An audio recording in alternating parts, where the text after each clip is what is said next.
मोदी शाह हमेशा झूठा कारोबार करते हैं।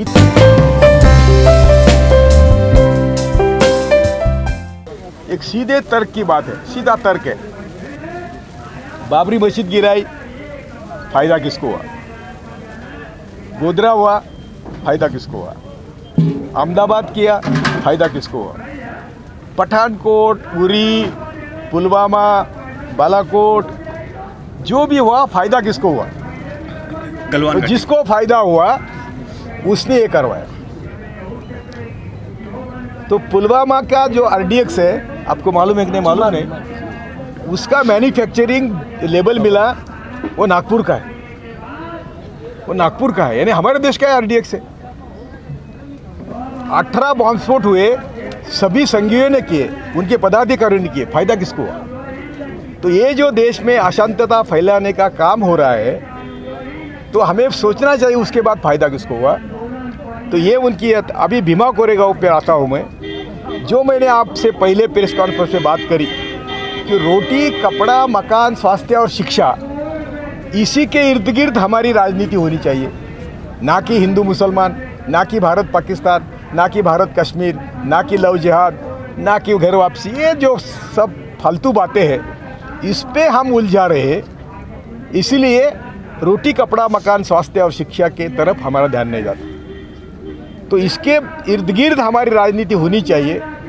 इसके लिए हम 31 दिसंबर, हर 31 दिसंबर को मैं और जस्टिस सावंत, हम दोनों ही ऑर्गेनाइज़र हैं, इसमें कोई नहीं है। जस्टिस सावंत सुप्रीम कोर्ट के जज रहे, तो हम दोनों ने अरेंज किया था 17 दिसंबर, 31 दिसंबर, 17 को, क्योंकि 18 को, 18 को भीमा कोरेगांव के शौर्य दिन था। वो शौर्य दिन क्या है कि हमारे यहाँ की जो सबसे नीचे जात है महार, उन्होंने पेशवा यानी ब्राह्मणों पर हमला करके हज़ारों ब्राह्मण काटे थे। तो इसके लिए ये शौर्य दिन माना जाता है। तो हमें वो ब्राह्मण या जाति धर्म के बाहर से बात करनी है।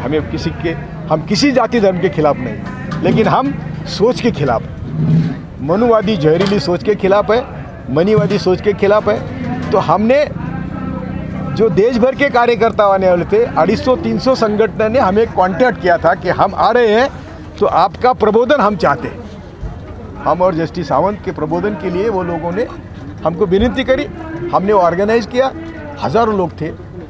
संघ के गढ़ में शनिवार वाड़ा से वो परिषद हुई, और वहाँ हमने सबको शपथ दिलाई कि हम सिर्फ रोटी, कपड़ा, स्वास्थ्य और शिक्षा के लिए राजनीति करेंगे, ना कि धर्म के लिए, ना कि जाति के लिए। ये शपथ लोगों को दिलवाई। बस मनुवादी जाग उठे। उन्होंने 8 दिन सोचा, 8 दिन कुछ नहीं किया। 8 दिन के बाद जो भी दूसरे दिन वहाँ दंगा था, दंगा करवाया संघ ने। दूसरे दिन जो 200 साल हो गए थे, तो बड़ा प्रोग्राम था। तो प्रेस लीग पहले दिन आ कि वहाँ ना पानी मिलना चाहिए, ना खाना मिलना चाहिए, ना दुकान खुलेगी, ना कुछ खुलेगा। और गांव के घर घर पर पत्थरों के रचे हुए थे, पत्थर रखे थे, और ये लोगों पर मारना शुरू किया। इसका एल्गार परिषद से कोई संबंध नहीं था। और एल्गार परिषद के बाद 8 दिन के बाद जब 2 आरोपियों का नाम निष्पन्न हुआ, वो दोनों संगी थे, तो उनको बचाने के लिए एल्गार परिषद को आगे करके ये सब देश भर के जो इंटेलेक्चुअल्स हैं, ये रोना विल्सन का जो अभी मैं आप बता रहा हूँ बाद में, ये सब देश भर के वैचारिक विरोधकों को एल्गार परिषद के नाम से बहाने से अंदर लेना शुरू किया। जस्टिस सावंत कौन है? तो जस्टिस सावंत ने अहमदाबाद दंगे की आयोग के वो सदस्य थे। जस्टिस कृष्णा अय्यर, जस्टिस सावंत और जस्टिस सुरेश, इन तीनों ने अहमदाबाद दंगे का आयोग की जांच करी थी, और उन्होंने रिकमेंड किया था कि मोदी, शाह और उनके गैंग को किसी हालत में मास मर्डर में प्रोसिक्यूट करना चाहिए, और इनको किसी हालत में किसी भी संविधान पद पर नहीं बिठाना चाहिए। ये उनका रिकमेंडेशन था।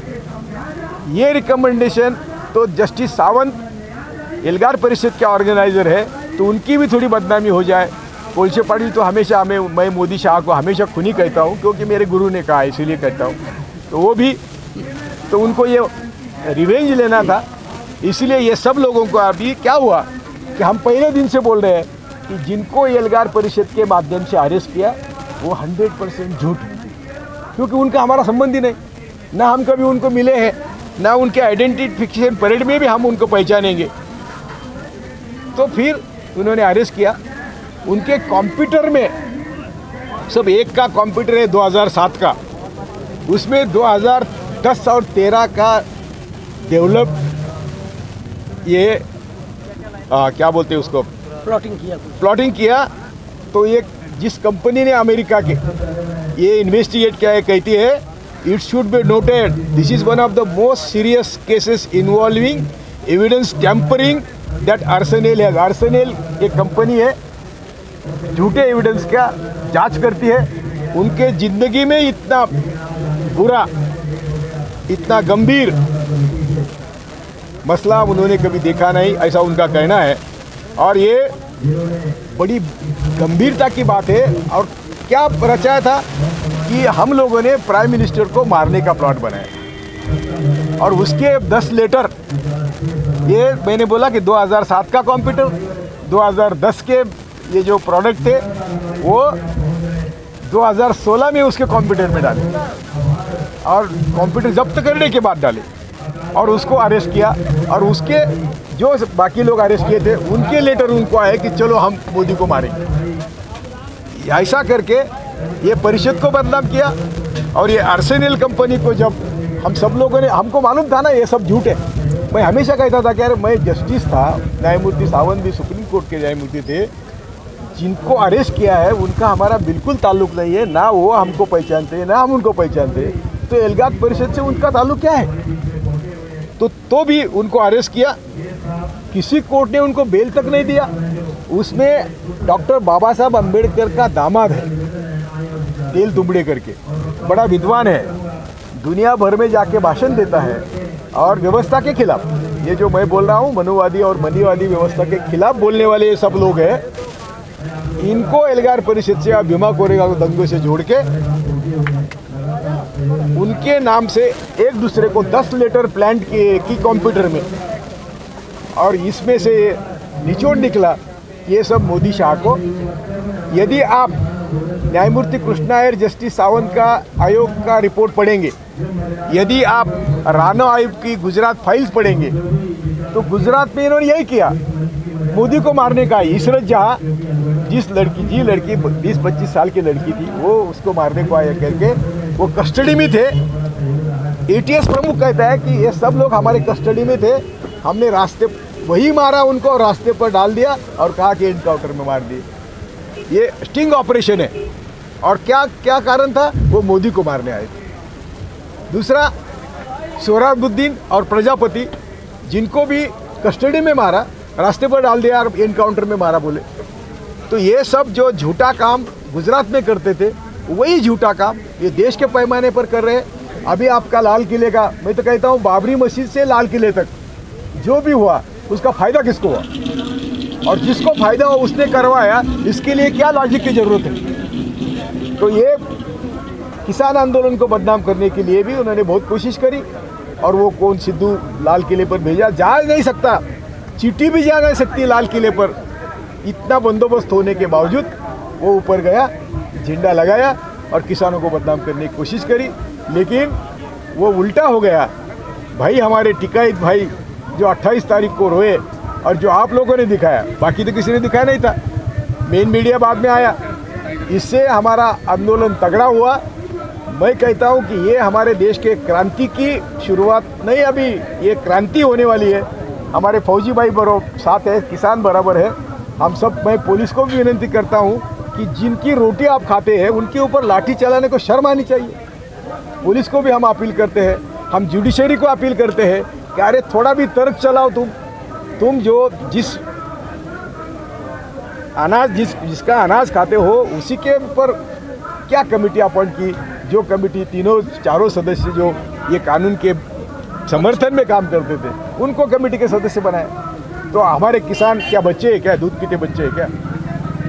ये हम जो दूध बेचते हैं, अनाज बेचते हैं, इतना सस्ते में दुनिया में कहीं नहीं, इतना सस्ता बेचते हैं। तो इसलिए हम आज आपके माध्यम से फिर सब किसान भाइयों को विनती करते हैं, भीमा कोरेगांव तो 100% झूठा है। यदि मैं जज होता, देखो जिस दिन बाबरी का निकाल आया ना 9 दिसंबर 19 को, 2019 में निकाला है जस्टिस। तो मैं रात को मेरा डिसीजन लिख के रखा था, यदि मैं जज होता तो क्या करता। तो मैंने लिख के रखा था कि ये ज़मीन मैं किसको नहीं देंगा, ये ज़मीन नेशनल मॉन्यूमेंट के लिए देंगे, ना हिंदू को देंगे ना मुसलमान को देंगे, ये झगड़े को हमेशा के लिए ख़त्म करेंगे। ये मेरा डिसीजन था।